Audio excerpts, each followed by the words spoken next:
On va débuter. Alors, bonjour à tous. Donc, on est là aujourd'hui pour ce webinaire sur la partie menuiserie. Quels sont les points de vigilance à avoir pour changer ces menuiseries? Quelles sont les questions à se poser? Qu'est-ce qu'il faut regarder? Quels sont les différents systèmes, etc. Donc, du coup, je serai accompagné aujourd'hui par un professionnel du coup, qui installe, qui pose, des menuiseries. Donc, c'est Monsieur Choron, vous voyez du coup vous voyez apparaître sa caméra normalement. Bonjour. Bonjour, merci du coup d'être avec nous pour nous épauler et pour nous accompagner dans ce webinaire. Alors, du coup, donc pour nous présenter nous en 2 minutes, qu'est-ce qu'on fait? Donc, la maison énergie habitat climat, on est sur on va dire la zone d'Aix-en-Provence, on est sur Aix-en-Provence. Nos collègues de Marseille aussi avec qui on fait ces présentations-là. On a une mission de service public auprès des particuliers, des collectivités, pour renseigner gratuitement les gens sur leur projet de rénovation énergétique, que ce soit sur l'isolation, sur le chauffage, sur la ventilation, sur la production d'énergie renouvelable. Voilà, tout un tas de thématiques variées, mais qui concernent la rénovation énergétique. Donc en première partie, on va parler, on va dire, d'introduction, on va dire sur la menuiserie et sur le contexte de la rénovation en général. Ensuite, on va parler des systèmes existants, quels critères de performance, un comparatif un peu des différents matériaux. Après, une troisième partie avec des cas pratiques et puis les aides financières associées à ces cas pratiques. Et puis après, une partie assez importante sur la réponse à vos questions. Et c'est notamment sur cette partie-là que M. Choron pourra apporter toute son expérience et toutes ses compétences. Donc voilà, n'hésitez pas durant la présentation à poser vos questions via le chat. Et on prendra les questions après à la fin auxquelles on n'aurait pas répondu pendant la présentation. On essaiera d'y répondre. Si jamais des questions ne trouvent pas de réponse, donc on enverra après par la suite un mail récapitulatif et puis on donnera les réponses auxquelles on n'aurait pas pu répondre, puisque des fois il y a des questions qui demandent un peu plus de précision, un peu plus de recherche. Sachez aussi que ce webinaire est enregistré donc, et qui sera mis à disposition après sur YouTube, donc vous pourrez le regarder en replay s'il y a des choses sur lesquelles on passe trop vite ou s'il y a des points sur lesquels vous souhaitez revoir, vous pourrez bien sûr le revoir en ligne. On vous enverra le lien aussi par mail. Alors, sur les menuiseries. Donc, effectivement, sur la menuiserie, déjà en termes de quel terme on utilise, comment on peut détailler tout ça. Donc, effectivement, sur la menuiserie, c'est le châssis donc les menuiseries se composent du vitrage et puis du châssis ici. Donc, c'est pour bien définir les termes. On parle aussi souvent d'ouvrant et de dormant. Donc, l'ouvrant, on va dire, c'est ce qu'on ouvre et qu'on ferme. Et le dormant, c'est ce qui reste en place en général, ce qui est fixé sur le mur ou ce qui est fixé donc qui ne bouge pas. Donc ça, c'est pour bien définir les termes parce qu'on va en rediscuter un peu tout à l'heure. La même chose sur... alors là, il y a beaucoup de termes, mais ce qu'on peut retenir, ça va être tout ce qui est traverse basse, traverse haute, qui va être effectivement le dormant en partie haute et en partie basse. Donc le vitrage, effectivement, l'ouvrant, bon, les poignées, enfin, il y aurait tout un tas de termes qui définissent la menuiserie en général. Monsieur Joron, si vous voulez préciser des choses, n'hésitez pas pendant Oui, la tout à fait. Non, présentation. mais vous avez tout dit, très bien. Parfait. Sur une petite partie de contexte, pourquoi on parle du coup de changement de fenêtre? Ça s'inscrit plus globalement effectivement dans la rénovation du bâtiment. Là, on voit au niveau des consommations énergétiques depuis 1970, la partie résidentielle est la part la plus importante. En fait, le bâtiment, le logement, on va dire, représente 40 à 45% des consommations énergétiques en France. Donc c'est la partie la plus importante devant les transports, devant l'agriculture, devant l'industrie. Donc le logement, c'est une part très importante, c'est un gisement important d'économie d'énergie possible. Et puis si on regarde plus spécifiquement dans le logement, qu'est-ce qui consomme beaucoup dans le logement? C'est la partie chauffage.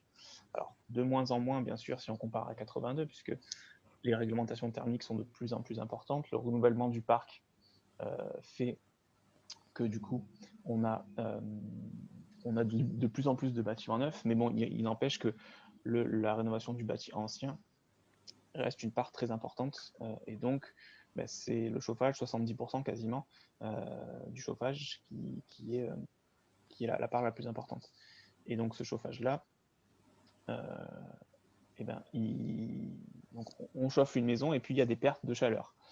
La répartition de ces pertes de chaleur dans une maison qui est non isolée, on la voit ici.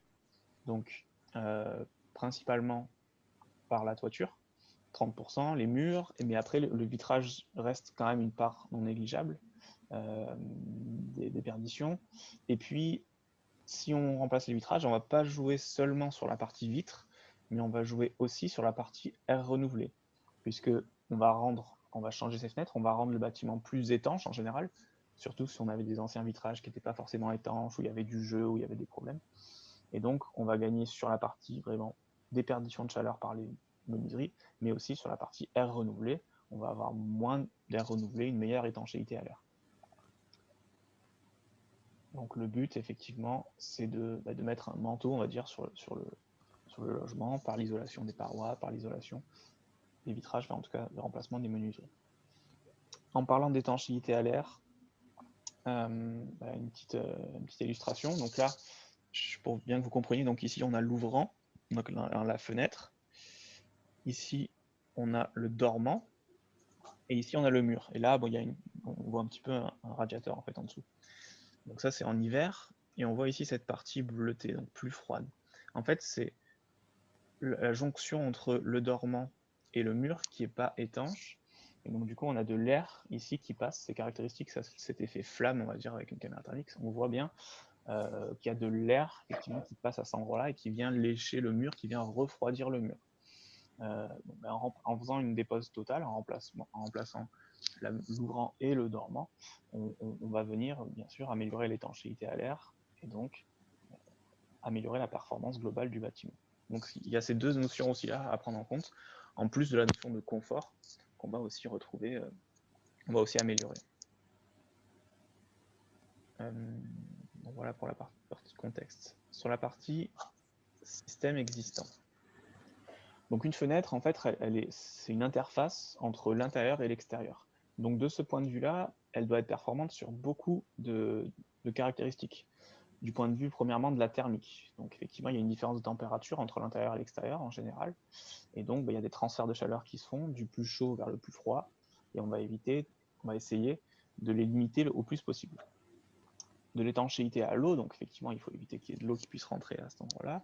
À l'air, pareil, on va éviter qu'il y ait de l'air, on l'a vu dans la présentation, dans la photo juste avant. Et puis, au niveau du vent, donc c'est les dépressions qui se font au niveau du vent, il faut qu'elles puissent résister à différentes pressions. Au niveau de la lumière aussi, il faut, en général, on essaie de favoriser la lumière naturelle, donc il faut qu'elle laisse passer au plus possible et qu'elle soit la plus performante de ce niveau-là. Au niveau acoustique, c'est sûr que le bruit, c'est une thématique assez importante aussi, surtout lorsqu'on est proche des axes routiers ou lorsqu'on est proche dans différents cas. Et il faut que la fenêtre soit performante de ce point de vue-là. Puis la résistance mécanique, il faut essayer qu'elle dure le plus longtemps possible et qu'elle soit performante sur ce point de vue-là. Donc, sur la partie thermique, alors, il y a beaucoup de choses là, mais très simplement, ce qu'il faut retenir, c'est qu'il y a des coefficients, en fait, si je reviens, des coefficients qui permettent de comparer sur toutes ces thématiques-là, toutes ces caractéristiques, il y a des coefficients qui permettent de comparer justement les fenêtres entre elles.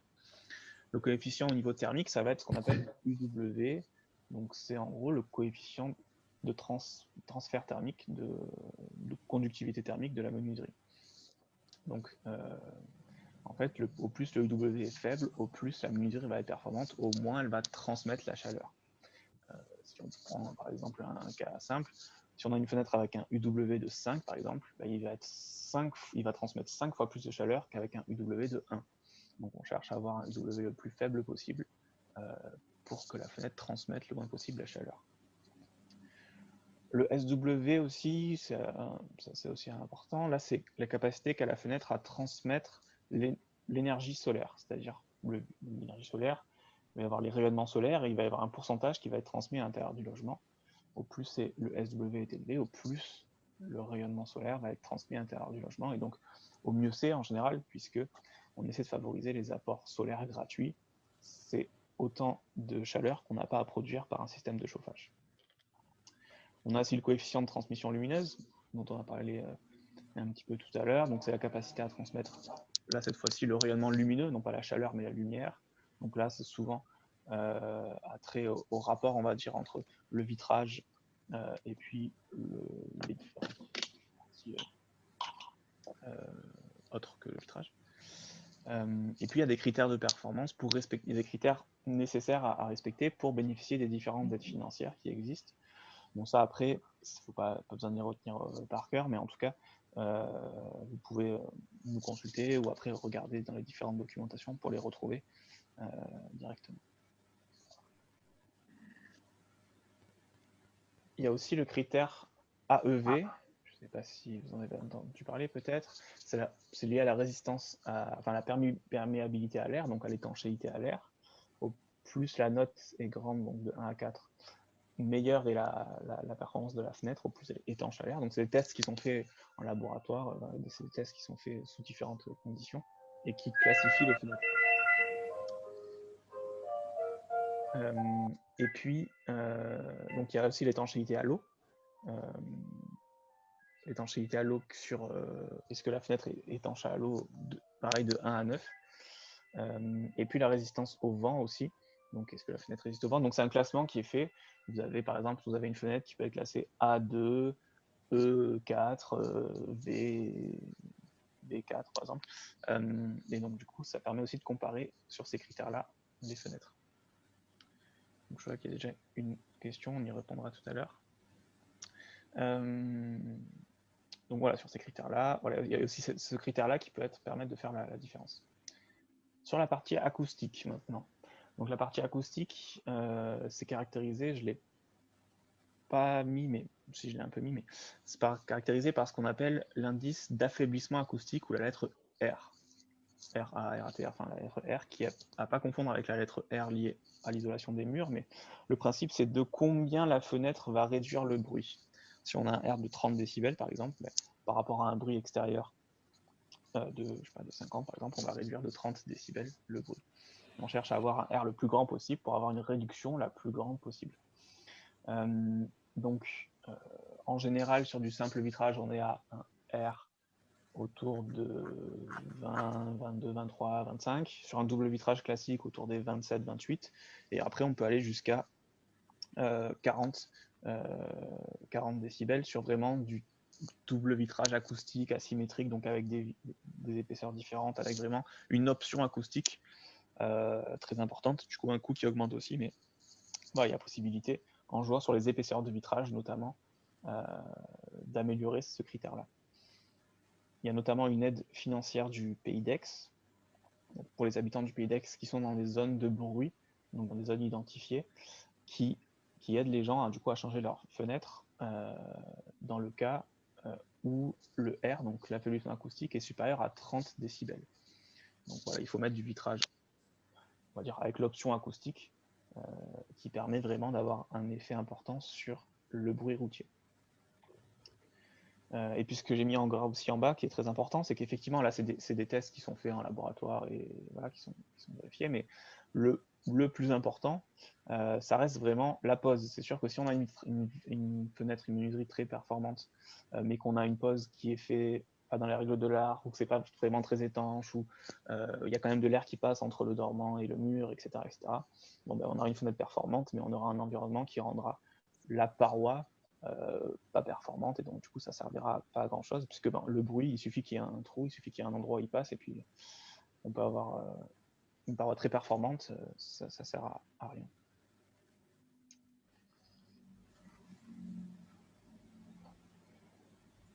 Et puis il y a aussi, vous trouverez des fois marqué sur les devis ou sur les documents, ce qu'on appelle le vitrage à isolation renforcée, le VIR. En fait, c'est une fine pellicule d'oxyde qu'on va mettre côté intérieur, enfin, sur le vitrage intérieur, qui va permettre d'améliorer donc l'émissivité, qui va permettre de retenir un peu la chaleur, donc améliorer encore le UW qu'on a vu tout à l'heure, donc la performance du vitrage. Donc ça, c'est une option aussi au niveau thermique, on va dire, qu'on retrouve assez régulièrement maintenant. Au niveau des choix des matériaux. Donc, on va dire qu'en gros, il y a 3 grandes familles de matériaux. Ça va être les matériaux pour les dormants, pour les châssis. Ça va être le PVC, le bois et l'aluminium. En termes de performance thermique, effectivement, le PVC et le bois, ça va être, on va dire, les deux plus performantes qui vont avoir les UW les plus faibles. Avec l'aluminium, qui est de base un matériau plus conducteur, on va avoir en général des performances un peu plus faibles, même s'il y a des moyens pour compenser un peu ça, les vitrages à bord chaud, les warm edge, les ruptures de pont thermique, enfin, plusieurs choses qui vont permettre d'avoir des performances semblables. Voilà. Mais de base, effectivement, PVC et bois, ça reste les plus performants en général. La moins chère, donc ça reste effectivement souvent le PVC. Le plus écologique, ça va être le bois. Bon, il y a ces critères-là. Selon le critère qu'on veut mettre en avant, qu'on veut prioriser, ben, on va faire un choix. Après, il y a aussi des problèmes esthétiques parfois. Dans certains endroits, on est obligé de mettre un certain type de matériaux. Donc, il y a tout un tas de critères qu'il faut prendre en compte. Mais chaque matériau a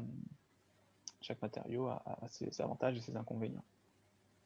Et ce qu'il faut dire, c'est qu'avec ces 3 matériaux-là, on peut atteindre les critères de performance requis pour bénéficier des aides financières au niveau thermique, au niveau acoustique, enfin à tous les niveaux. Il y a encore des gens qui nous rejoignent. Voilà. En termes de cas pratiques et aides financières, donc on parle parfois de double vitrage, enfin de triple vitrage. Double vitrage, on entend souvent, triple vitrage parfois. Effectivement, le triple vitrage, c'est donc une vitre en plus par rapport au double vitrage. On va avoir une performance thermique meilleure. Au niveau du UW, on va être en général inférieur à 1, donc autour des 0,8, 0,9, et je vous rappelle qu'on cherche à avoir un UW le plus faible possible. Donc, en revanche, effectivement, il coûte plus cher, alors 15, 20, parfois plus, ça dépend un peu des devis. Il est plus lourd, effectivement, donc ça peut poser problème dans certains cas. Et puis au niveau du facteur solaire, souvent, il est plus faible, donc il transmet moins de chaleur. Donc, en général, nous, on pousse pas vraiment sur du triple vitrage lorsque c'est des rénovations, on va dire, classiques, lorsqu'il n'y a pas vraiment un objectif précis de performance, de label, d'un label BBC, un label, etc. Lorsqu'on ne cherche pas, ou du passif, etc. Après, on peut toujours, mais effectivement, ce qui fait la bascule, ça va être le coût. Au même prix, effectivement, on peut partir sur de types de vitrage, notamment si on est orienté nord, sur les parois, etc., où il y a beaucoup d'enjeux. Après, c'est à voir en fonction de l'écart de prix.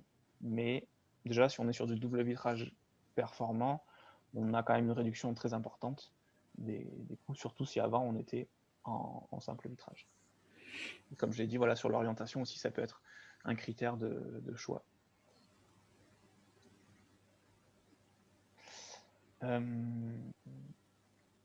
Donc aussi, une autre chose qui est importante, c'est effectivement réfléchir à la manière dont va être intégré le remplacement des menuiseries. Puisque si par exemple on a des travaux d'isolation, par exemple, des murs par l'intérieur, ou voire même par l'extérieur, la pose de la menuiserie va être un peu différente. On va avoir des poses en tunnel, des poses en applique, on va avoir différentes techniques qui vont permettre d'améliorer encore l'interface entre la menuiserie et l'isolation. Donc il faut aussi penser à tout ça. En général, on met la menuiserie, puis après on vient mettre l'isolation qui vient avoir une jonction parfaite avec la menuiserie. Donc il faut prévoir l'épaisseur d'isolant. Enfin, il y a tout un tas de choses à prévoir, et voilà, c'est important d'avoir une coordination importante entre les différents artisans. C'est ce que j'ai noté aussi dans la deuxième paragraphe. Et puis oui, si possible, alors c'est pas toujours possible, mais la dépose totale, ça reste quand même plus performant. On l'a vu notamment tout à l'heure avec l'image de la caméra thermique, où en général, la jonction entre le dormant et le mur n'est pas toujours étanche. Il y a eu du jeu, il y a eu des années qui sont passées, et donc si on veut vraiment avoir une fenêtre performante et surtout étanche à l'air, on privilégie en général la dépose totale lorsque c'est possible. Ah, pardon. La ventilation. Donc effectivement, si je résume un peu ce que j'ai dit, lorsqu'on remplace la fenêtre, on améliore l'étanchéité à l'air, donc on a moins de fuite d'air. donc c'est une bonne chose. Néanmoins, la maison, elle a besoin quand même d'un renouvellement d'air pour évacuer tous les polluants, tout le CO2, toutes les choses les polluants dans la maison. Et donc, il faut penser à la ventilation. Il faut en général, il faut parfois ajouter une ventilation, voire souvent rajouter une ventilation, pour éviter d'avoir des problèmes d'humidité, des problèmes de condensation, de ces problèmes-là qui vont arriver parce qu'on a un air qui n'est pas assez renouvelé et donc on va avoir un taux d'humidité trop important qui va augmenter et donc après qui va engendrer des problèmes. Donc les systèmes de ventilation, il y en a de plusieurs sortes. Ce n'est pas l'objet ici de détailler les différents systèmes de ventilation, mais sachez que c'est un point très important et à ne pas négliger. Et souvent, ça va de pair les travaux de ventilation, les travaux de menuiserie avec les travaux de ventilation. On peut intégrer effectivement des bouches d'air dans les pièces. Hop. Alors, une partie un peu plus détaillée sur les aides financières. Alors, il faut savoir que les menuiseries actuellement, c'est pas les travaux qui sont le plus financés. Si on prend le pourcentage entre le financement qu'on a et le coût des travaux, c'est des pourcentages qui sont quand même faibles par rapport à d'autres types de travaux comme l'isolation par exemple ou le système de chauffage. Néanmoins, il existe quand même différents dispositifs. La première chose qu'il faut regarder, c'est effectivement au niveau des revenus, au niveau du revenu fiscal de référence, dans quelle catégorie on se situe, si on est dans la catégorie très modeste, intermédiaire ou revenu supérieur. Selon la catégorie dans laquelle on se situe, on aura droit à différents dispositifs. Si par exemple on prend le cas des très modestes, mais on a une aide financière de 100 € par fenêtre, donc ma prime rénov 100 € par fenêtre changée, plus une aide du département 13 si on fait d'autres types de travaux en même temps, c'est-à-dire si on fait des travaux soit de ventilation, soit d'isolation, soit de chauffage, on a cette aide-là qui est assez intéressante, plus 50 € par fenêtre à peu près de certificat d'économie d'énergie, plus éventuellement l'aide du pays d'Aix dont j'ai parlé tout à l'heure, si on est dans une zone de bruit routier. Donc là, ça peut représenter, si on remplit toutes les conditions, un montant assez important. Et puis après, les aides, elles sont de moins en moins importantes au fur et à mesure qu'on augmente dans les revenus. Donc voilà, sur les revenus effectivement intermédiaires, par exemple, au lieu d'avoir 100 € par fenêtre, on a 40 € par fenêtre. On peut avoir droit à l'aide du département. Voilà. Après, ça, c'est un tableau général. Il peut y avoir souvent des cas particuliers, mais voilà, en gros, c'est ces aides-là qui vont s'appliquer sur les fenêtres. Pour plus de détails, vous pouvez nous contacter avec votre projet en particulier. On pourra détailler tout ça lors de rendez-vous téléphoniques, rendez-vous physiques. On pourra regarder tout ça, vous envoyer les liens, les conditions, les démarches, les critères, etc. Voilà. Du coup, 25 minutes. J'ai été un peu rapide, mais bon, on pourra revenir. De toute façon, j'ai vu qu'il y avait des questions déjà qui revenaient sur des diapositives. Donc, voilà sur la présentation de base. On peut du coup revenir aux questions. Est-ce que déjà, Monsieur Choron, vous voulez préciser un point sur lequel j'ai pas insisté, ou voilà, si vous avez quelque chose à... Non, effectivement, sur la dépose totale, vous avez raison. La dépose totale est conseillée donc pour avoir déjà une installation déjà avec du clair de vitrage intéressant, puisqu'effectivement, la rénovation, malheureusement, on met un cadre sur un ancien cadre, donc on perd du clair de jour, effectivement. Et de cette façon, on perd aussi de l'isolation. Donc, effectivement, la dépose totale est intéressante pour les maisons donc à rénover, quoi. Donc, c'est effectivement, la dépose est intéressante. Maintenant, il faut voir toute situation, voilà, tout logement est différent. Mais effectivement, la dépose totale est intéressante sur tous les points. Esthétique, puisqu'il n'y a pas d'habillage à l'extérieur, donc perte de clair de vitrage, étanchéité. Effectivement, la dépose aujourd'hui est plus de travail, mais est plus intéressant à tous les niveaux. Alors, si je reprends les questions, donc n'hésitez pas du coup à poser vos questions dans le chat. Si je reprends la première question, donc quelle est la différence entre les deux conditions UW et SW de la fin de du transparent précédent? Alors je crois que dans le chat, il y a eu plus ou moins une réponse de Vincent, mais je vais essayer de effectivement revenir sur ça. Donc effectivement, le UW, on parle bien. Donc on a un vitrage, on a une différence de température entre l'intérieur et l'extérieur. Et donc on a un flux de chaleur. On a de la chaleur qui va traverser le vitrage, enfin le vitrage, la vitre, la menuiserie, du chaud vers le froid. Et au plus le UW est faible, au plus faible sera ce transfert-là. Donc au plus le UW est faible, au moins il y aura de chaleur qui va traverser. Alors que le SW, ce n'est pas du tout le même phénomène. Le SW, c'est par rapport au rayonnement solaire qui arrive de l'extérieur, quel pourcentage va être transmis à l'intérieur du logement. Si on a effectivement, comme l'indique la diapo, un SW par exemple à 30%, ben on va avoir par rapport à 100% de chaleur du rayonnement solaire qui va taper sur la fenêtre, on va avoir 30% qui va être transmis à l'intérieur. Et du coup, c'était peut-être ça aussi la question, c'est en fait, il faut, pour bénéficier des aides financières, avoir soit les deux premiers, donc UW inférieur à 1,3 et SW supérieur à 0,3, ça c'est le premier cas, ou alors un UW inférieur à 1,7 et SW supérieur à 0,36. Pourquoi deux cas? En fait, on va dire que c'est soit on privilégie l'aspect vraiment transfert de chaleur et on veut un vitrage qui soit très très performant, qui laisse pas du tout passer le flux de chaleur, quitte à être un peu moins performant sur le facteur solaire, donc quitte à laisser passer un peu moins de rayonnement solaire, ou alors l'inverse, on met vraiment l'accent sur le rayonnement solaire, on veut un vitrage qui laisse passer beaucoup de rayonnement solaire, quitte à être un peu moins exigeant sur les transferts de chaleur entre l'intérieur et l'extérieur des transferts de chaleur. Donc on va dire, ce choix est laissé et ce choix peut être fait par exemple en fonction de l'orientation. Si on est au nord, ben, on aura peut-être moins besoin d'un SW intéressant puisqu'on aura peut-être moins de rayonnement solaire. Donc voilà, c'est après un choix qui peut se faire en fonction de ces critères-là.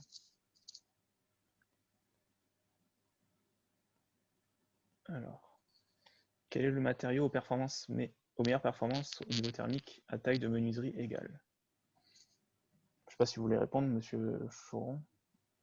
On a déjà un peu répondu. Mais... Effectivement, comme dit monsieur Vincent, l'aluminium est un peu moins bon, mais bon, c'est très proche. On va dire aujourd'hui, effectivement, la menuiserie PVC a le meilleur coefficient du marché. Hein. Après, il y a le bois, effectivement, mais tout le monde n'aime pas le PVC avec sa matière plastifiée. Donc, effectivement, même si aujourd'hui on veut mettre, on a une maison contemporaine et qu'on veut mettre une menuiserie aluminium, je veux dire, la perte du coefficient est très minime. Donc, c'est vrai que si on met aujourd'hui une bonne menuiserie aluminium, on a quand même une étanchéité parfaite. Bon, effectivement, le PVC voilà, aujourd'hui, c'est le produit le plus isolant du marché. Mais avec l'aluminium, aujourd'hui, on fait des très grandes menuiseries, des très grands fixes, des très grands coulissants que le PVC ne fait pas. Donc, tout dépend de ce qu'on veut faire. On veut faire on veut changer des menuiseries dans une maison classique aujourd'hui provençale. Effectivement, le PVC il va très bien. Mais si on veut une maison contemporaine, aujourd'hui, on est beaucoup axé sur l'aluminium. Voilà, on fait des grandes baies vitrées, des grands montants, des grandes longueurs que le PVC ne fait pas et le bois non plus. Donc, l'aluminium est intéressant aussi pour ces maisons contemporaines avec des grandes parties vitrées. Donc, mais effectivement, le PVC est un bon produit pour la maison lambda de nous tous, quoi. Oui, effectivement, il y a aussi la remarque qui disait pour la fenêtre, il ne faut pas oublier l'intercalaire. Donc j'en ai parlé un peu, c'est ce qu'on appelle le warm edge, enfin, en tout cas les possibilités. Je ne sais pas si on va pouvoir le voir là. En fait, l'intercalaire, ça va être ça. Et ce matériau-là, effectivement, quand on est sur l'aluminium, en général, on a un matériau.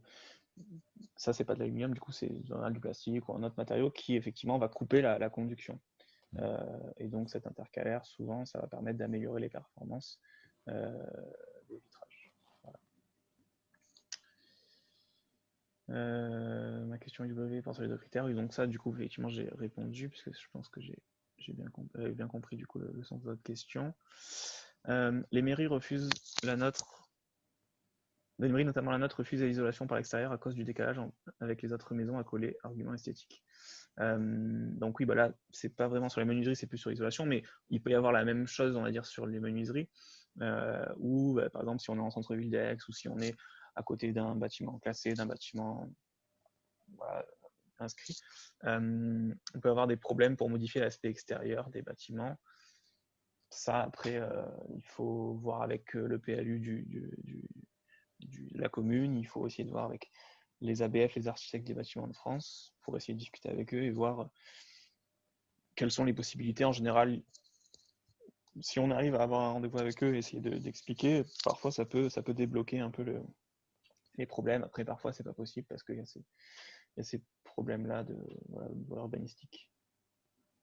Je sais pas vous si, M. Florence, vous avez déjà eu ce type de problème, si vous... Non, effectivement, si la mairie refuse, c'est pas évident, je comprends qu'il y a un décalage avec les autres maisons, effectivement, ou peut-être isolé par l'intérieur, mais j'imagine que Madame Violette a déjà réfléchi à ce souci.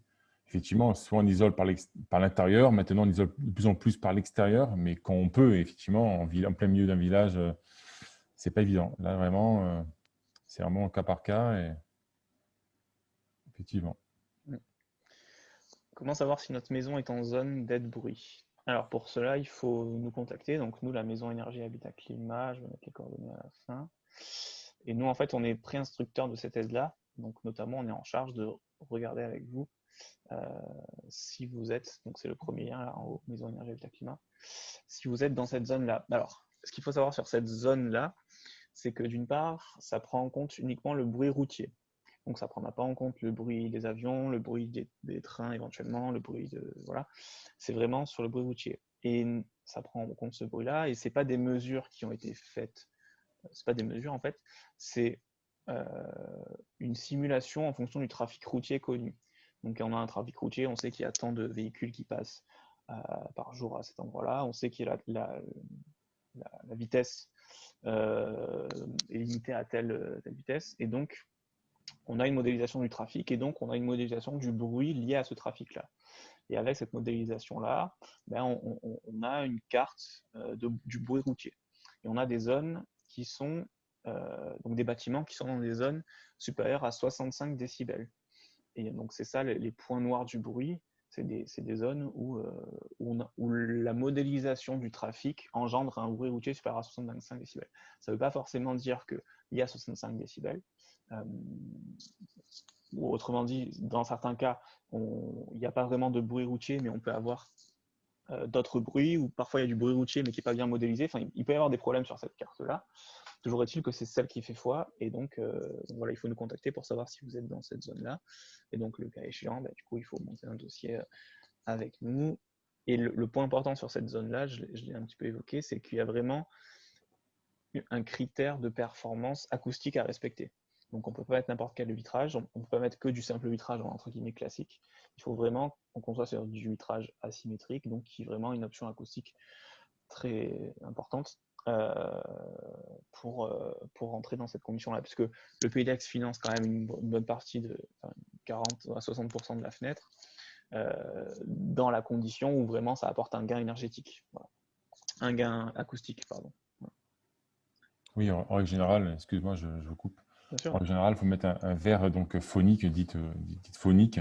Donc, c'est un verre de 10 qui est plus épais, donc vers l'extérieur de la menuiserie. Alors, en général, c'est même très souvent un verre de 10 mm. Donc, dans ce cas-là, le son est complètement coupé et passe déjà avec un verre de 28 mm, 4,24 ou 4,16,4, c'est bien efficace. Mais quand on met un verre phonique, en général, là, on maîtrise vraiment le bruit. Bon, bien sûr, souvent du côté de l'autoroute de Nice ou tous ces bâtiments, tous ces quartiers qui sont le long des autoroutes, on entend très, très, très, très bien le bruit, mais ça masque vraiment ce bruit qui pourrait rentrer. Oui, absolument. Sur effectivement la zone bruit, c'est principalement lié au bruit autoroutier. Après, il y a aussi d'autres endroits où il y a beaucoup de trafic, et donc où on est aussi dans cette zone-là, mais c'est principalement les bâtiments qui sont proches de l'autoroute ou qui sont proches des grands axes routiers. Alors par contre, je vois du coup que en fait vous êtes à Marseille. Enfin, cette question-là, elle est à Marseille. Cette aide-là, c'est vraiment sur le pays d'Aix. Donc, si vous êtes dans la partie de Marseille, enfin à Marseille ou dans le territoire de Marseille-Provence, vous vous n'aurez pas droit à cette aide-là. Après, il y a peut-être d'autres aides, mais du coup, si vous êtes sur ce territoire, vous voyez sur la diapositive, vous avez le numéro de nos collègues de l'Agence locale de l'énergie et du climat de la métropole marseillaise qui pourront répondre à vos questions. Par contre, pour faire un diagnostic global, ça ne sera pas notre cœur de métier. Il faudra voir après avec des bureaux d'études, des thermiciens, etc. pour faire ce diagnostic-là. Ouais. Bonjour à tous, bonjour. Voilà, alors après, donc n'hésitez pas, surtout si vous avez des questions, à présenter votre projet, si vous avez fait des devis, si vous avez fait des questions complémentaires sur ça, n'hésitez pas, on est là pour ça. En attendant que des questions, je vois qu'il y en a une. Ma maison est équipée en menuiserie bois double vitrage en état moyen, bon, qui date des années 90. Est-ce qu'il y a un intérêt à changer les menuiseries ou faut-il privilégier d'autres travaux? Ouais, monsieur Choron, du coup, je vais vous solliciter. Parce que, du coup... Ouais. Bon, effectivement, déjà, vous avez un petit double vitrage donc, dans une fenêtre bois, donc c'est déjà ça. Mais on va dire que c'est vrai qu'aujourd'hui, ça a évolué, surtout les menuiseries bois. Bon, moi, je peux pas vous dire, mais c'est vrai qu'effectivement, bon, vous devez bien sentir de l'intérieur si vous êtes bien isolé. En règle générale, on les change pour mettre maintenant voilà, des nouveaux matériaux comme l'aluminium, le PVC ou même le bois, mais donc avec toutes les caractéristiques d'aujourd'hui. Mais effectivement, déjà bien parce que beaucoup ont des menuiseries bois avec un simple vitrage de 4 mm. Donc là, ce n'est pas un petit double vitrage. Donc effectivement, il faudrait privilégier de les changer. Mais après, si elles sont encore étanches, pas de problème, hein, vous pouvez les garder sans souci. Ouais, pour compléter, effectivement, donc sur la partie, parce que la fin de la question, du coup, c'était faut-il privilégier d'autres travaux éventuellement? Oui, c'est sûr que sur une répartition, on va dire, brute du bâtiment, en général, des pertes, pardon, on a en général la toiture et les murs qui représentent une partie non négligeable des pertes. Donc c'est sûr que si votre toiture n'est pas isolée et les murs ne sont pas isolés, ça peut être intéressant de faire une rénovation, on va dire, globale en intégrant la toiture, les murs et puis les menuiseries. C'est ça c'est vers ça qu'on a tendance à aller, enfin en tout cas, c'est ça qu'on a tendance à préconiser, c'est une rénovation globale, essayer d'englober les travaux en même temps, parce qu'on sait que quand on fait un type de travaux, ben, après on ne va pas revenir dessus, on ne va pas faire des travaux tous les ans, ça, voilà, donc en général on essaie de voir global, d'essayer de voir tout ça, et puis en plus les aides financières sont plus importantes si on fait des rénovations globales, on l'a vu tout à l'heure sur l'aide du département, on l'a vu, voilà, donc effectivement, essayer de réfléchir sur tout ça. Est-ce que les vitrages sont prioritaires dans votre cas ou pas? Ça, après, c'est compliqué à dire, mais en tout cas, ça amènera un plus. Voilà. C'est pour vous donner un ordre de grandeur, entre du double vitrage ancien, pas performant, on doit être à un UW autour des 2,5, 2,5. Alors que du double vitrage actuel, on est autour des 1,2, 1,3. Donc, il y a à peu près un rapport de 2 entre du double vitrage ancien, pas très performant, et du double vitrage nouveau. Donc, on divise par 2 à peu près les pertes de chaleur par le vitrage. Voilà, donc c'est intéressant. Après, tout dépend le nombre de... Enfin, voilà. Après, c'est une étude globale à faire. Ça rejoint un peu la question tout à l'heure. Est-ce que je peux avoir un diagnostic, etc. C'est plus avec ça. Après, si on veut étudier une rénovation globale. Bonjour, merci de monter le son. Pas trop monter le son, en fait. Toiture isolée en 30 cm laine de roche et mur 10 cm polystyrène. Ok. Bah, là, après, effectivement, là, c'est déjà assez performant en toiture. Au niveau des murs, il y a une épaisseur suffisante. Donc oui, les vitrages peuvent être sur l'enveloppe, en tout cas, ça reste un point faible par rapport à la toiture et au mur. Je n'arrive pas à vous envoyer ma demande. Monsieur Pomarès, alors en fait, il faut... posez-la comme ça, alors du coup, posez-la. Tout simplement, j'ai déjà des doubles vitrages. Oui. Est-ce qu'il est possible de mettre un vitrage supplémentaire pour une meilleure isolation thermique? Monsieur Choron, du coup, répondre.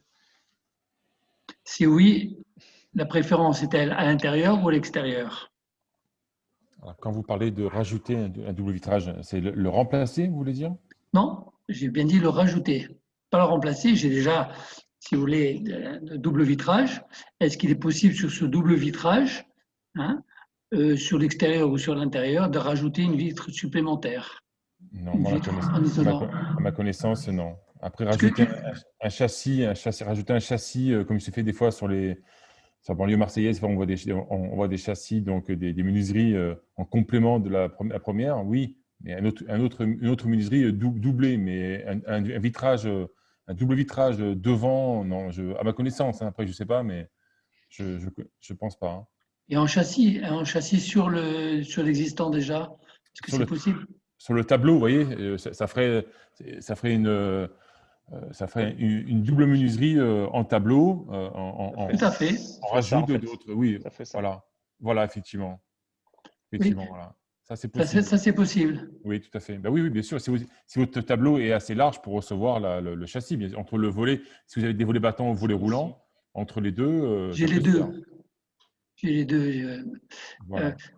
Et sur la fenêtre elle-même, c'est possible ou c'est pas possible? C'est-à-dire, vous avez les deux battants de la fenêtre, hein, rajoutés en extérieur ou en intérieur, ça dépend de l'esthétique. Est-ce que c'est possible de rajouter? Ben, rajouter devant, mais pas contre. Hein. Rajouter devant, entre le volet battant ou le volet roulant et votre menuiserie existante. Mais pas contre. On ne peut pas mettre. Ah, c'est pas possible de mettre contre la fenêtre existante. Alors, pourquoi vous voulez faire ça? C'est par rapport à quoi? Par rapport à l'esthétique? Non, d'abord, à la base, c'est pour isoler un petit peu mieux. Oui. Voilà. Ah oui, mais après, Et ensuite, excusez-moi. Et ensuite, si c'est mieux à l'extérieur d'un point de vue esthétique, je pense que ça peut être mieux à l'extérieur. Puis si ça veut être à l'intérieur, c'est pas un problème majeur. Non, mais effectivement, là, sur la photo, comme je vois, on peut très bien se plaquer au maximum contre votre menuiserie existante. Oui, c'est pas un souci, hein, après, bien sûr. Ça, c'est possible. Ah oui, oui, bien sûr, oui, on se met où on veut. Oui, bien sûr. Du moment que ça ne gêne pas la fermeture ou l'ouverture de votre Non, non, menuiserie sans gêner, c'est existante. possible. Sans Voilà, gêner, bien sûr. ce Tout à fait. sont des menuiseries en PVC. Non, sans problème, c'est bien sûr. Parce que tout à l'heure, vous parliez d'une épaisseur de 10 mm, une vitre pour une Oui, isolation oui, phonique. c'est ça. Est-ce que celle-ci ne pourrait pas convenir pour une isolation thermique? Ah bah aussi, hein, bah c'est automatique, hein, puisque le verre est épais, donc, pour le phonique. Le thermique aussi, bon, ça, je pense que M. Blovac est plus calé que moi, mais sûr que le coefficient thermique augmente ainsi que le phonique, hein, bien sûr. Avec un verre de 10 mm, aujourd'hui, il y a pas, oui, à part le triple vitrage, mais effectivement, en 10 mm, il n'y a pas beaucoup mieux, quoi. Et Effectivement, ça, ça peut se poser sur l'existant? Dans un châssis, bien sûr, ça existe. Ah Oui, non, dans un châssis existant déjà. D'accord, ok. ah, Ouais, il vaut mieux voir sur place comme d'habitude, ouais, oui, oui. ok. c'est vrai, je pense, ouais. Ouais, parce que on est en grande théorie, puis ça Après, intéresse peut-être ce pas que les autres ce intervenants. que j'ai peut-être pas précisé et que j'aurais peut-être dû, c'est que sur le thermique, ce qui est le plus performant, en fait, c'est l'air, enfin, c'est le gaz qui est contenu entre les vitrages, sur le double vitrage. Donc Voilà, en en fait, général, c'est de l'argon, après ça peut être d'autres gaz, mais c'est ça qui va vraiment, c'est la partie principale de l'isolation, ça va être le gaz qui est contenu. Après le vitrage, effectivement, ça va améliorer un petit peu. Entre un vitrage de 6 et un vitrage de 10 mm, il y a un petit écart, mais ce qui va changer, ça va vraiment être est-ce le gaz. oui, est-ce que d'une façon générale, le double vitrage, il y a systématiquement de l'argon? Euh, Pas systématiquement à ma connaissance, mais c'est principalement. Enfin, je peut-être me suis trompé. Comment peut-on le savoir? Savoir quoi, s'il y a de l'argon? C'est l'argon, oui. Bah, c'est sur le devis ou sur les docs constructeurs, Non, c'est non, mais indiqué. c'était déjà installé. C'était quelque chose qui Ah, était déjà installé Ah, il y a 20 ans. Dans euh, une bonne construction, alors, il y a puisqu'en 20 ans, fait, il n'y la avait maison, pas c'est du d'argent. moins 19, hein. ouais, mais à mon avis, si c'est il y a 20 ans ou il y a 15 ans, il y a 20 ans, c'est compliqué qu'il y ait de l'argon, à mon avis. C'est ça. Hmm, Vous pensez qu'il n'y a pas d'argon, c'est ça? Non, je c'est pense ça. pas. D'accord. Voilà, merci.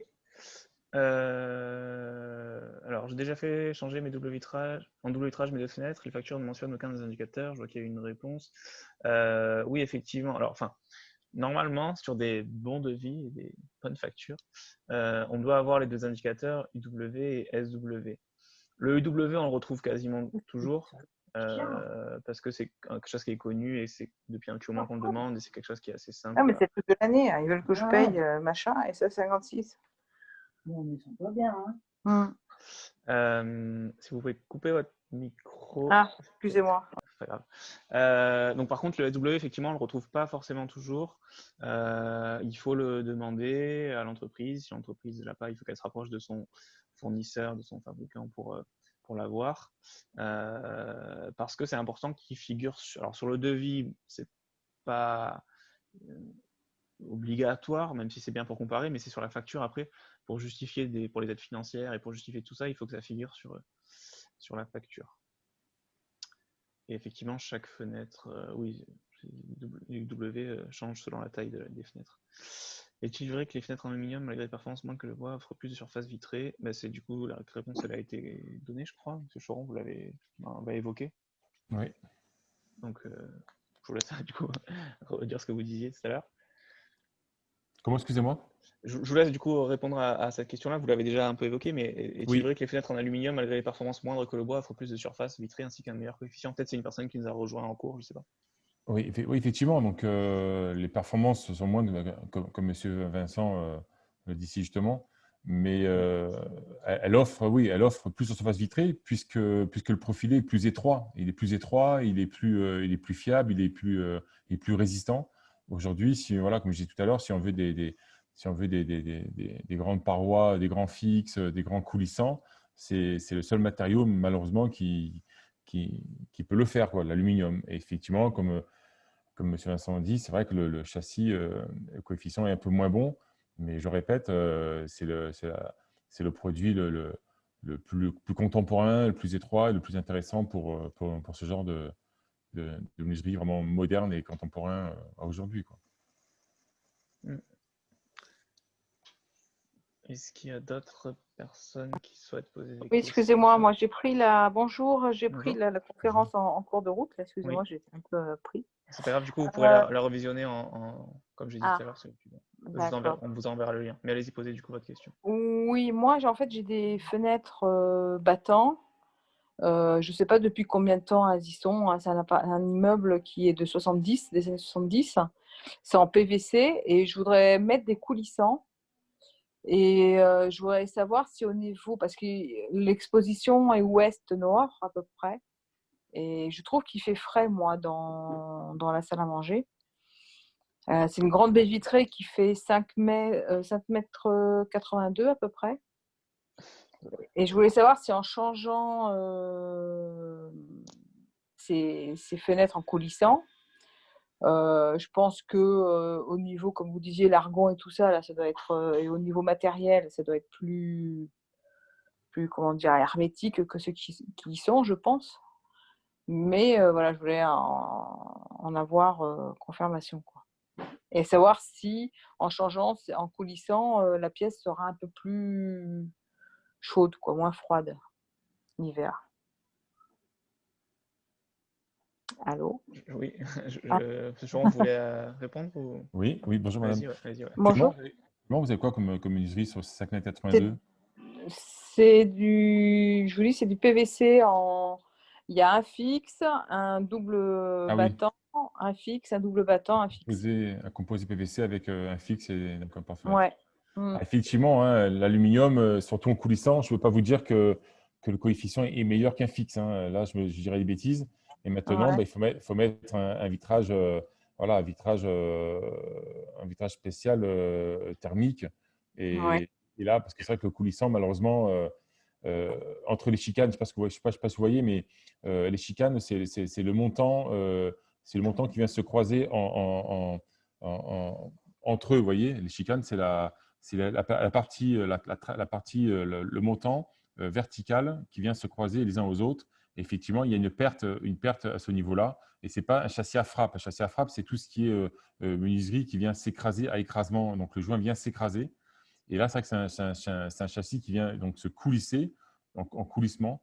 Et effectivement, il y a une petite perte. Donc, mais bon, aujourd'hui, maintenant, les coulissants sont plus comme il y a 10, 15 ans, 20 ans. Ils sont quand même beaucoup plus performants. Mais c'est vrai que dire que c'est plus performant qu'un PVC, c'est pas évident, quoi. Là, votre question, elle est un peu… voilà, quoi. En fait, c'est effectivement le problème. Enfin, le problème. En même temps, 5,82 m, on n'a pas trop le choix. 5,82 m, c'est une longueur assez importante. Et à part l'aluminium, un beau coulissant Oui. d'aluminium 3 vantaux, c'est ce qui de toute façon, que tout le monde mettrait, quoi. Donc en PVC, c'est un peu… Mais Ouais. effectivement, la différence principale sur le coulissant, c'est que ça va être sur l'étanchéité à l'air en fait que va se faire la différence, c'est qu'effectivement sur la frappe, sur les… Ouais. Parce que moi, j'ai des voisins qui ont fait des devis.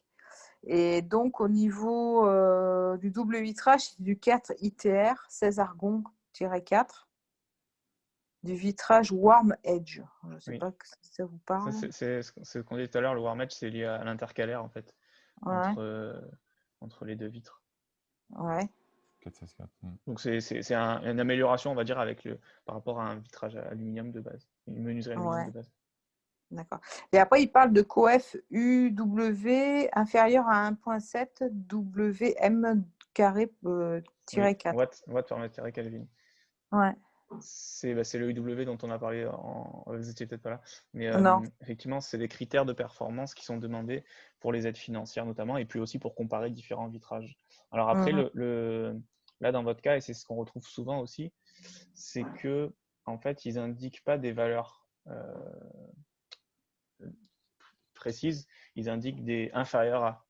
Donc ça, c'est un peu dommage parce qu'il vaut mieux essayer d'avoir, par exemple, il aurait mieux fallu avoir UW égale 1,4 ou égale 1,5, etc. Et c'est un peu aussi la remarque qui a été faite par Vincent aussi tout à l'heure. D'accord. C'est qu'effectivement, sur la UW, dans certains devis, c'est pas tout le monde, mais dans certains devis, ça manque un peu de précision, en tout cas de détails sur ces critères-là. D'accord. Mais du coup, vous pouvez nous envoyer les devis, venir nous voir en rendez-vous, et nous, on peut essayer d'essayer d'analyser un peu tout ça en profondeur et voir faire une analyse pour comparer ça. Mais d'accord. Voilà. Ok. Bon, très bien. Ok, je vous remercie. De rien. Comment bien choisir son artisan menuisier en plus d'être labellisé? Sont-ils souvent multimatériaux ou faut-il compter sur du PVC uniquement ou bois uniquement alu selon leur fournisseur fabricant? Du coup, M. Choron, répondre au moins sur la deuxième partie. Est-ce que vous êtes multimatériaux? Comment bien choisir? Oui, comment bien choisir? Bon, c'est vrai que déjà, pour avoir, on va parler pour avoir les aides, pour avoir la TVA 5.5, pour avoir quand même un gage de qualité. Aujourd'hui, bon, on va dire, même si on n'est pas RGE, on peut, même l'artisan RGE peut travailler pas très bien, mais on va dire que voilà, c'est quand même un gage de sécurité, un gage de travail bien fait, on va dire, quand l'artisan est RGE, parce qu'on passe des certifications et on a vraiment des gros dossiers à donner, on a vraiment plusieurs chantiers, donc références. Et donc, effectivement, aujourd'hui, l'artisan RGE, certifié RGE, Calibat RGE, c'est quand même un label de confiance, quoi. Vous pouvez voilà, pas y aller les yeux fermés, mais en règle générale, voilà, c'est quand même un artisan qui est qualifié et recommandé. Et ensuite, effectivement, on peut compter sur le PVC. Bon, ouais, aujourd'hui, franchement, que ce soit le PVC, le bois ou l'aluminium, vous pouvez aller les yeux fermés. Aujourd'hui, c'est plus comme il y a 20 ans en arrière. Après, ça dépend l'esthétique qu'on veut amener à sa maison, à son logement. Si vous habitez donc dans le centre-ville d'Aix, si vous habitez voilà, une maison contemporaine, une maison provençale. Donc, vraiment, ce n'est pas uniquement que le bois, c'est selon vraiment votre envie. Et aujourd'hui, tous les matériaux sont propres et sont très isolants, quoi. Il n'y a plus de soucis à se faire. Bien sûr, si on prend du très, très bas de gamme, on va dire voilà, mais si on prend une gamme moyenne, il n'y a aucun souci maintenant. C'est plus comme à 20-25 ans, il n'y a aucun problème. C'est des profilés en 70 mm, 5 chambres, multi-joints, il n'y a aucun souci, quoi. La question, je pense, c'était plus aussi, est-ce qu'il y a des matériaux, est-ce qu'il y a des entreprises qui utilisent uniquement certains types de matériaux ou pas? C'est plus ça aussi. Est-ce qu'il y a des entreprises qui font que du PVC, par exemple, ou est-ce qu'ils sont tous oui, bien sûr, oui. Il y a des entreprises qui, oui. Moi, j'ai des fournisseurs qui, bon, souvent les fournisseurs de menuiserie font effectivement pas le bois, souvent le PVC, aluminium. Il y en a d'autres qui font que PVC.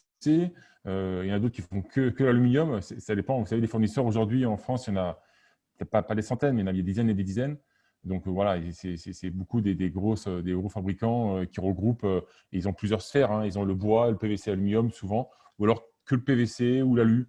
Le bois, certains font aussi le bois. ou d'autres font que le bois. Donc, c'est vrai que il y en a pour tous les goûts, quoi. Mais effectivement, en général, les grosses entreprises, les leaders de menuiserie font les trois produits différents. Merci. En construction et en vue d'obtenir un bâtiment passif, quel matériau vaut-il mieux privilégier? Moi, je serais tenté de dire que c'est pas vraiment sur le type de matériau, mais c'est plus sur le type de fenêtre. Si on a vraiment, ce que je disais tout à l'heure, un objectif de bâtiment passif, ça va en général passer sur du triple vitrage. Parce que le bâtiment passif, c'est vraiment une très grosse exigence au niveau des besoins de chauffage, au niveau de la consommation, donc des besoins de chauffage. Et donc là, il y a un très gros enjeu. Et sur le bâtiment passif, en général, c'est quasiment obligatoirement du triple vitrage. C'est ça. Devis de changement de 9 fenêtres de village, plus de 9 000 € effrayant. Si je regarde les aides proposées pour un ménage intermédiaire, la somme reste toutefois élevée. Effectivement, c'est ce que j'ai dit. C'est pas, les aides sont, mais le reste à charge est très important, reste important sur ces types de travaux. Ça n'est pas encourageant. Oui, alors après, il faut savoir que l'année prochaine, il risque d'y avoir des aides financières un peu différentes, enfin, un changement sur les aides financières. On n'a pas encore les détails de cette aide-là, de ces changements-là, mais c'est possible qu'il y ait des aides un peu plus importantes. Mais on va avoir ces détails dans quelques jours normalement. Donc voilà. Mais c'est sûr qu'à l'heure actuelle,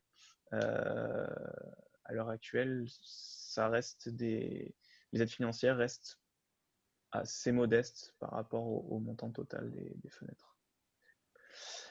Pourriez-vous donner quelques exemples de prix suivant les matériaux pour des fenêtres de taille standard et performance correcte? Monsieur Laurent, si vous avez. Niveau tarif, c'est pas évident. Vous savez, tout dépend. Là, on parle de tarifs, comme on disait, ça dépend du double vitrage, ça dépend de si on prend l'option aussi au battant, ça dépend si on prend une série avec le sous-battant de série, je dis bien, ou en plus-value. Ça dépend, voilà, aujourd'hui, une menuiserie, 1200 par 1200, standard, je sais pas, je dirais dans les 300-400 €, je sais pas, je dis ça, mais c'est vrai que c'est pas évident parce que il y a beaucoup d'options. Ça veut une simple grille d'aération, ça peut coûter, il y a un coût, un surbattant, c'est un coût. Après, est-ce que c'est une pause en rénovation, comme disait tout à l'heure M. Blovac, ou en dépose totale? Donc, il n'y a pas que le prix de la menuiserie en elle-même, il y a aussi la dépose, voilà, c'est important. Une dépose bien faite, une dépose totale bien faite, c'est pas rien. Ou alors une simple rénovation aussi, voilà, la rénovation, ça peut se poser rapidement. Donc, vraiment, le prix aujourd'hui, c'est pas évident, quoi. Ouais. Voilà, c'est Nous, vraiment. en général, dans les prix, alors après, effectivement, il y a plein de variables, comme l'a dit M. Choron, il y a plein de. Voilà, mais en termes de fourchette, en général, on est sur du PVC, on va dire, par fenêtre, ou pour 1 mètre carré de fenêtre, ou pour des fenêtres voilà, de 1 mètre sur 1 mètre. On est en général autour des 400-500 € TTC, à peu près. Et après, sur de l'alu, sur du bois, on est Ah un oui, peu plus. je suis même trop bas. Je suis même trop bas, moi. Voilà, après là, c'est TTC posé, Non, mais peut-être c'est plus vrai, en fait. voilà. Mais voilà, il y a peut-être 500-600 sur du alu bois. Enfin, en gros, après, ça dépend, ça dépend de beaucoup de choses. Mais C'est ça. si on part sur des montants à peu près comme ça, on sera pas très loin comme vous avez dit, sur des fenêtres standards, performance correcte. Si vous faites vos hypothèses sur ces prix-là, à mon avis, il n'y aura pas de grosses surprises. Mais si vous voulez des tarifs un peu plus sérieux, n'hésitez pas Ouais, bien sûr, de effectivement. me déranger. Du coup, de contacter. Et ce que j'ai pas dit aussi quand tout à l'heure on a parlé d'RGE, c'est que il y a deux choses. Sur le site qui s'appelle faire.gouv.fr, vous avez l'annuaire justement des entreprises RGE. Vous pouvez rechercher les entreprises autour de chez vous selon le domaine de travaux que vous souhaitez. Donc vous avez un rayon de recherche et ça vous donne les entreprises RGE autour de chez vous, donc qui ont le label de qualité et de performance. Et après nous, ces entreprises RGE, on leur a transmis une charte de partenariat et on leur a proposé de se référencer sur notre plateforme, donc avec notre structure. Et donc, on a aussi un filtre supplémentaire de ces entreprises-là qu'on peut vous transmettre si vous nous contactez. Et donc, du coup, l'entreprise de M. Choron fait partie. Et donc, voilà, c'est encore un filtre supplémentaire au niveau de ces entreprises-là. C'est une exigence encore un peu plus importante. Et donc, n'hésitez pas du coup à nous contacter pour qu'on vous fournisse cette liste-là. Et comme vous aide éventuellement, si vous voulez, à analyser les devis que vous ferez établir. Pouvez-vous redonner les coordonnées de l'entreprise de Chocheron? Alors du coup, n'hésitez on n'est pas là du coup pour orienter vers une entreprise en particulier. Donc par contre, n'hésitez pas du coup à nous contacter. Donc la Maison Énergie, on vous donnera la liste et vous retrouverez très facilement Monsieur Choron. Donc environ 20% d'écart entre PVC et bois alu. Moi je dirais oui. Est-ce que vous avez ce retour-là, Monsieur Choron, entre l'écart moyen ou entre le PVC et le bois alu? Ben, le PVC, effectivement, le PVC au niveau des tarifs, oui, c'est ce qu'il y a de moins onéreux. Après, je dirais, oui, bois alu, ça dépend de certains fournisseurs. Des fois, on est surpris par des tarifs alu, tarifs bois. Alors, certains fournisseurs sont plus chers dans le bois, ils sont plus chers dans l'alu. Mais effectivement, bois alu, c'est vraiment similaire. Les tarifs sont très rapprochants. Et c'est sûr que, bon, aujourd'hui, le rapport qualité-prix, c'est le PVC, hein. Si on n'a pas des demandes, une demande classique, si on n'a pas des demandes, comme je disais tout à l'heure, je me répète, mais des grandes longueurs, des maisons contemporaines, autant s'orienter vers le PVC, c'est ce que, bon, aujourd'hui, on va dire 6, 7, 8 personnes sur 10 ont. Et ça va très bien parce que, bon, le PVC blanc se décolore plus, c'est fini, c'est hyper isolant. Maintenant, on fait des PVC aussi un peu, bon, couleur bois, c'est un peu passé, mais couleur veinée, un peu crème, un peu, vous voyez, ou gris anthracite, qui est très joli. Et c'est vraiment aujourd'hui, on fait du très beau PVC. Moi, je sais qu'aujourd'hui, bon, comme beaucoup d'entreprises, on vend beaucoup de PVC. Le bois aussi, en centre-ville, bon, par rapport aux bâtiments de France, pas loin des châteaux, on vend de plus en plus de bois aussi. Et effectivement, l'aluminium, bon, ça reste très épuré, très contemporain. C'est très joli aussi, hein, sans problème. En termes d'écart de prix, si on parle aussi de la partie acoustique, les études de l'ADEME qui ont été faites sur voilà, un recensement montrent qu'il y a un écart entre l'option, on va dire, acoustique et le double vitrage de base, il y a à peu près un écart de 15% en gros en moyenne. Et donc c'est largement compensé du coup par l'aide dont j'ai parlé, l'aide du Pays d'Aix, qui est très intéressante. Bon, il y a des conditions effectivement, et comme je l'ai dit, il faut être sur le Pays d'Aix, il faut être dans des zones de bruit particulières, mais cette aide-là, elle est très importante et du coup, si vous êtes éligible, c'est un gros coup de pouce pour ce remplacement-là. Mais le PVC, c'est pas terrible pour la planète. Oui, après, il y a Oui, effectivement, je l'ai noté hein, dans la présentation, effectivement, si on est sur la. Il y a plein de critères, en fait, comme je l'ai dit, c'est un peu la même question lorsqu'on veut choisir son isolant. Il y a plein de critères. Hein, si on veut choisir un isolant, il y a le critère effectivement environnemental, le critère d'épaisseur, le critère de prix, le critère. Voilà, il y a tout un tas de critères. Mais effectivement, en termes d'écologique, c'est pas le matériau, le meilleur matériau. Après, est-ce qu'on met en. Enfin voilà, selon le critère, la priorité qu'on veut. Je crois qu'on arrive au bout. Du coup, n'hésitez pas du coup à. Le chat du coup va être aussi enregistré. Je vais laisser ouvert un petit peu le chat encore pendant quelques minutes, même si on va s'arrêter là. Et du coup, je prendrai les questions. S'il y a des questions qui vous viennent après, je prendrai les questions et j'y répondrai dans le mail que je vous transmettrai par la suite. Donc dans ce mail-là, pardon, il y aura le lien pour revoir la présentation. Il y aura les réponses aux questions qui n'auraient pas pu être traitées. Et il y aura du coup nos coordonnées pour nous contacter. Sachez aussi que ce webinaire, il va y avoir un webinaire par mois sur différents sujets. Donc là, c'était le premier, on va dire, de cette session-là. Il va y en avoir 3 autres au moins. Vous recevrez par mail les informations, notamment sur un sur les copropriétés, un sur l'humidité, si je ne dis pas de bêtises. Donc voilà, il va y avoir plusieurs thématiques. Dernière question, idem pour les plastiques médicaux, style valve cardiaque, votre question est importante. Oui, il faut abandonner le plastique. Voilà, bon, on va peut-être terminer sur ce commentaire. Oui, c'est sûr que la rénovation énergétique, si on prend encore plus de hauteur et sur la globalité, effectivement, on essaie d'accompagner les gens sur des projets de rénovation en prenant en compte cet aspect environnemental, sur les matériaux utilisés, sur les isolants, sur l'empreinte écologique, l'empreinte environnementale. Donc c'est pour ça que je l'ai fait figurer le plus écologique, le bois, hein, c'est quasiment la première premier critère. Après, tous les projets sont différents et c'est malheureusement pas toujours le critère prioritaire. c'est vrai. Voilà, donc merci Monsieur Choron et merci à tous Je vous en prie. d'avoir été présents aujourd'hui.